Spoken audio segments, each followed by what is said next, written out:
क्या इस वक्त अमेरिका में या जो और बेहतर डेवलप्ड ममालिक हैं उनमें मेडिकल फील्ड की जो प्रैक्टिसेस लेटेस्ट और राइज हैं, क्या एडिक्शन की फील्ड में भी वहीं पर वो राइज हैं, या हम उनको पाकिस्तान में या विलिंग वेज में उनको हम कैरी फॉरवर्ड कर रहे हैं? बुनियादी तौर पर वहीं पे राइज हैं, क्योंकि इनोवेशन का काम गुज़श्ता 100-200 साल से वहीं हो रहा है, चीज़ें वहीं नशो नुमा पा रही हैं, और हम भी बुनियादी फूड फॉर थॉट हमेशा वहीं से लेते रहे हैं, अमेरिका से, और फिर अपने कल्चर के मुताबिक अपने तजर्बे की रोशनी में कई चीज़ें हैं जिसमें हमारे सामने अचानक किसी बिहेवियर से सक्सेस आती है तो हम एक खुशगवार हैरत के साथ उसको एनालाइज करते हैं और फिर उसको हम अपनी रेगुलर प्रैक्टिस में शामिल कर लेते हैं। फिर हम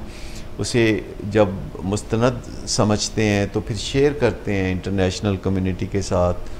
अमेरिका के लोगों के साथ, वहाँ के माहिरीन के साथ। जैसे वो टच एंड गो मीटिंग्स हैं, यानी मरीज़ हमारे पास दाखिल है और उसके घर वाले मिलने आते हैं, तो दुनिया भर में ये एक नाइटमेयर समझी जाती है कि जब मरीज़ दाखिल है, और पहले तो अस्पतालों वाले कहा करते थे कि 15 दिन बाद मिलने आइएगा, ये रोना धोना इसका कुछ बंद हो जाए तो फिर मिलने आइएगा,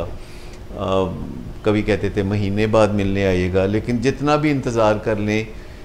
जिस दिन पहली दफ़ा रीहैब में लोग अपने प्यारे को मिलने आते हैं दुनिया भर में, तो वो एक रोना धोना होता है, वो शाम गरीबा मतलब शुरू हो जाती है, और वो अस्पताल वालों के लिए और इंतज़ामिया के लिए भी काफ़ी जज्बाती और मुश्किल के लम्हात होते हैं। लेकिन विलिंग वेज में हमने इनोवेशन की, हमने इस आइडिया को परखा कि आज मरीज़ दाखिल होगा तो अगले ही दिन घर वाले आएंगे। अब इसके पीछे एक बड़ी साइकोडायनेमिक्स हैं कि आज पेशेंट दाखिल हुआ है, अगले दिन घर वाले आके मिलेंगे, एक ब्रीफ मीटिंग होगी, और फिर हर रोज़ आएंगे घर वाले, और घर वालों को हम पहले से बता देते हैं कि क्या सिचुएशन होगी जब आप मरीज़ को मिलने आएंगे, और वो अब नशे से भी दूर है, घर से भी दूर है, और वो घर में आपके साथ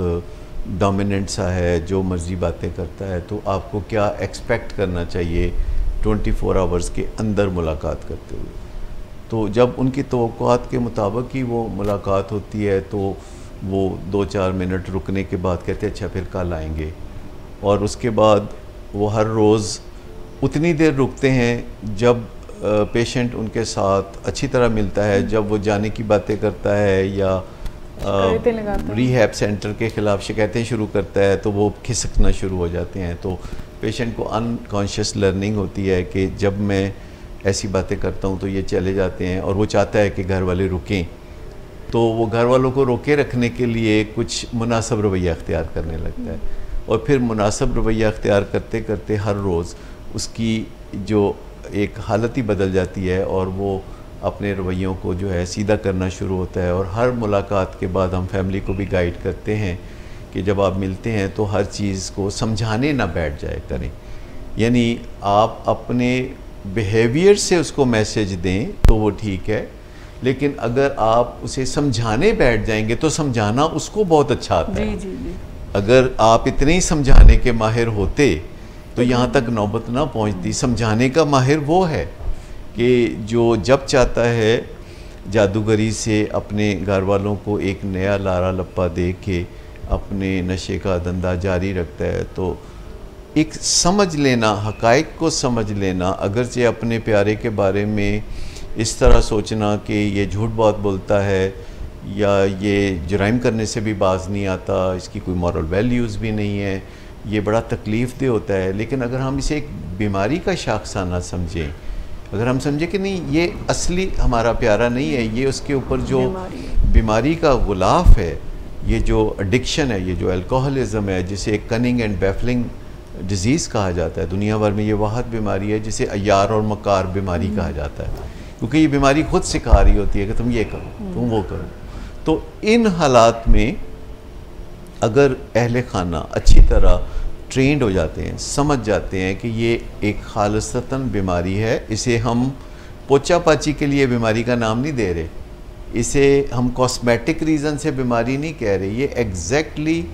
एक फिज़िकल बीमारी है, जिसके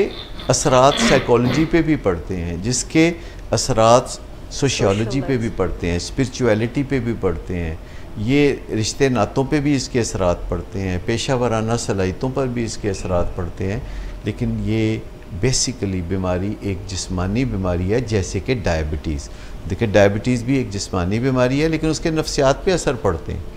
उसके सोशियोलॉजी पे असर पड़ते हैं, ताल्लुकात पे असर पड़ते हैं, स्पिरिचुअलिटी यानी फीलिंग ऑफ इनसिक्योरिटी आ जाती है। उसी तरह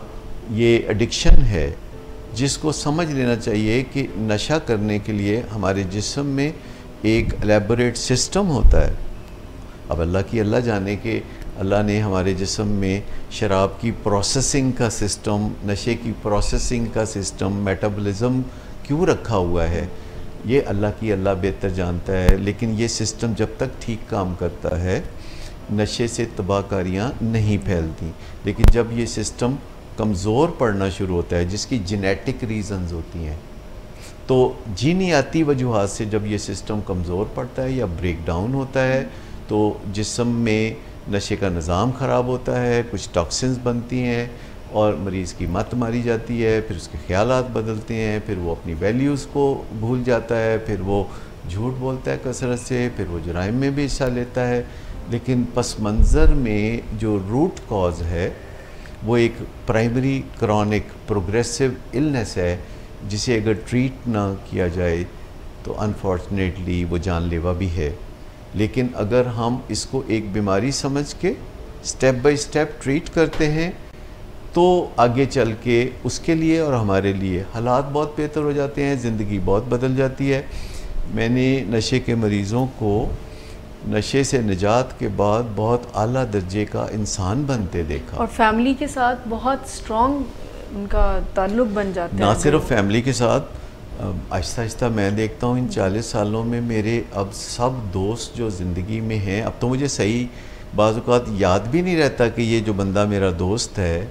ये कभी मेरा मरीज़ होता था, क्योंकि वो माजी बईद में बहुत पुरानी बात हो गई होती है। अब वो इतना मेहरबान, इतना प्यार करने वाला और इतना काम आने वाला शख्स बन चुका होता है, और अपने लिए और दुनिया के लिए वो सरासर रहमत बन चुका होता है। खराबी नहीं, मूड की खराबी है। शराब नोशी कभी भी नशे की बीमारी में बदल सकती है। नशे की बीमारी हर स्टेज पर काबिले इलाज है। मदद हासिल कीजिए, क्योंकि वो ऐसा नहीं करेगा। विलिंग वेज से मदद हासिल कीजिए, कहीं से भी मदद हासिल कीजिए, लेकिन फौरी मदद हासिल कीजिए। जिस मोज़े के इंतजार में आपने बहुत देर कर दी, अब वो दस्तक दे रहा है। मदद हासिल कीजिए, मदद हासिल कीजिए, मदद हासिल कीजिए।